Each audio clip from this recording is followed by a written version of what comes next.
안녕하십니까. 김군의 마음TV 김원장입니다. 이번 시간에는 엠마오의 길을 가는 두 제자에 대해서 생각해 보겠습니다. 성경 말씀은 누가복음 24장의 말씀입니다. 예수님이 십자가에 못 박히시고 그로 인해서 낙심한 이 제자 중에 두 사람이 예루살렘에서 한 25里떨어진 그 엠마오로 가는 마을, 엠마오라는 마을에서 이제 가면서 서로 이야기를 하고 있었습니다. 그런데 어떤 분이 이렇게 동행하고 있었습니다. 그런데 그 동행하고 계셨던 그분이 예수님이었는데 이 제자들은 못 알아보고 있습니다. 그래서 서로 슬퍼하고 아주 슬픈 빛을 띠면서 낙심하고 있으니까 당신들이 서로 주고받는 얘기가 뭐요? 이렇게 물어본 겁니다. 그러니까 이분들이 깜짝 놀랍니다. 당신이 예루살렘에 있으면서 그 일도 모르냐? 우리는 정말 예수라고 하는 그분이 선지자요, 우리 이스라엘을 구원할 자라고 생각했는데 이 대제사장들이 십자가에 못 박아 죽였다. 벌써 나흘째가 됐는데 소문을 들어보니까 여자들이 그 새벽에 무덤에 가보니까 시체는 보이지 않고 천사들만 봤다. 그런 얘기, 소문이 들렸다. 예수님이 이제 그 말을 들으시면서 어리석은 자요, 미련하고 어리석은 자들이요.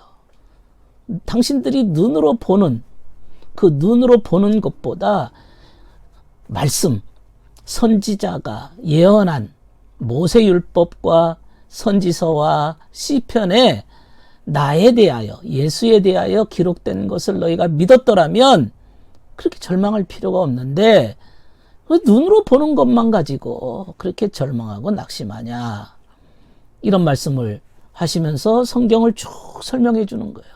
그 말씀의 영적인 깊이, 내적인 의미, 영적인 그 의미를 깊이 있게 말씀을 하셨습니다.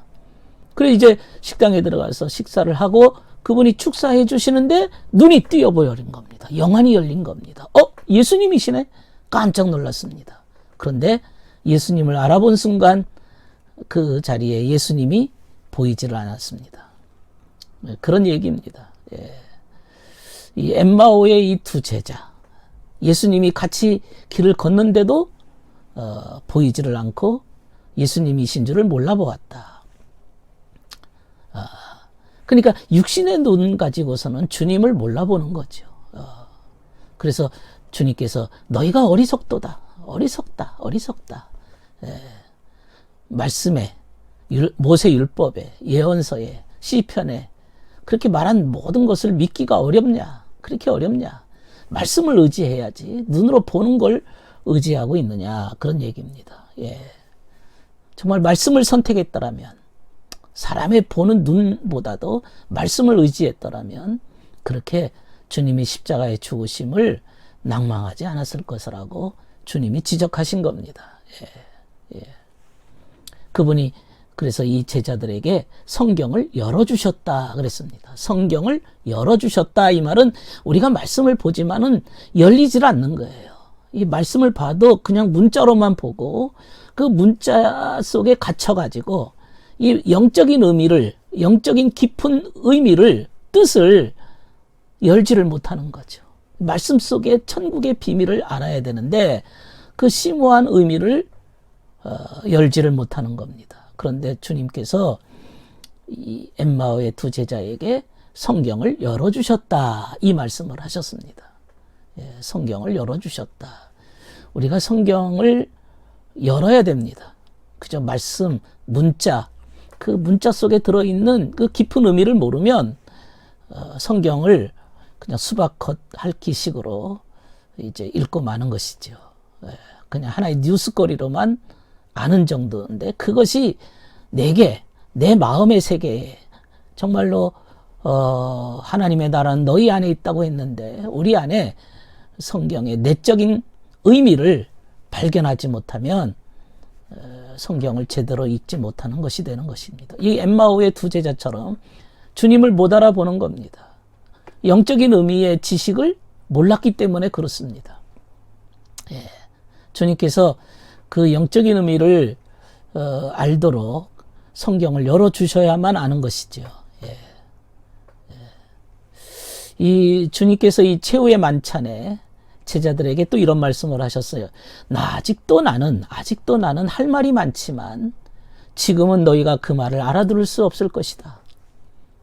아무리 말을 해도 못 알아듣는다는 뜻입니다. 비유를 해도 다시 재차 설명하시고 또 설명을 해주셔도 이해를 못합니다.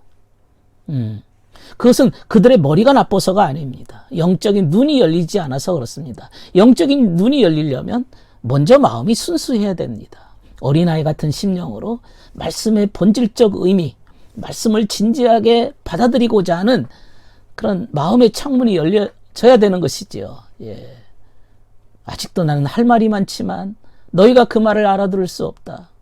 요한복음 16장 12절의 말씀입니다. 예. 말씀을 여신다. 주님께서 열어주셔야 됩니다.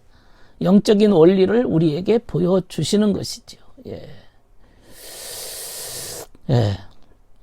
우리는 이제 사도행전 1장 3절로부터 주님께서 부활하신 후에 40일간 주님이 이곳저곳에 나타나셨습니다. 그리고 누가복음에 보면 주님이 승천하신 장소는 마리아, 마르다, 그리고 나사로의 동네 베단이었습니다. 여기에서 주님이 승천하셨다. 예. 그리고 우리가 알 수 있는 것은 주님께서 사도들에게 당신의 손과 발을 보여주시면서 만져봐라. 유령은 뼈와 살이 없지만 보다시피 나에게는 있지 않느냐, 이런 말씀하신 겁니다. 예.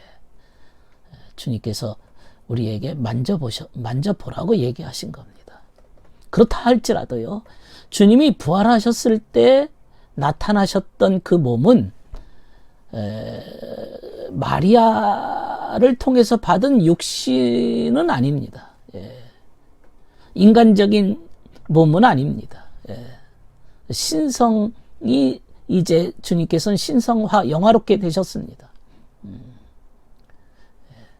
그러니까 육신으로만 오셨더라면 엠마오의 두 제자에게 나타나셨을 때에 즉시 사라질 수가 없는 거죠.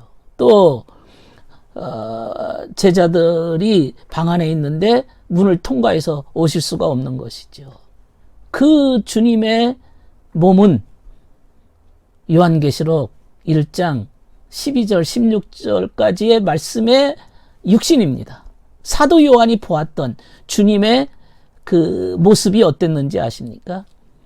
주님께서 촛대 사이에 인자 같은 이가 발에 끌리는 옷을 입으시고 가슴에 금띠를 띠고 머리에 그 희기가 흰 양털 같고 눈은 불꽃 같고 그의 발은 풀무에 단련한 빛난 주석 같고 그 음성은 많은 물소리 같고 오른손에는 7별이 있고 입에는 좌우에 날성검이 나오고 얼굴은 해가 힘있게 비치는 것 같더라.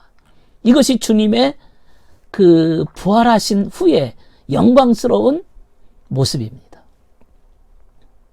그 앞에, 주님 앞에, 그 영광스러운 거룩한 신성 앞에 인간이 어떻게 설 수가 있겠습니까? 그래서 사도 요한도 나는 죽은 자다. 나는 죽었다. 죽었다 이거죠. 예. 그 영광 앞에 죄 많은 인성이 설 수가 없는 것이죠. 예. 유한한 인간, 죄 많은 인간은 이 부활하신 주님을 뵙기가 얼마나 더럽겠습니까? 주님께서 부활하신 이후에 엠마오의 두 제자에게 나타나셨던 그 놀라운 축복의 말씀을 생각하면서 이 엠마오 제자에게 성경을 열어주신 것처럼 우리는 말씀을 통해서 주님을 더 깊이 알고 주님의 계명과 말씀을 더 알기를 원하는 것이죠. 그러려면 그 성경을 열어주셨다. 이 말씀을 기억해야 될 것입니다. 들어주셔서 감사합니다.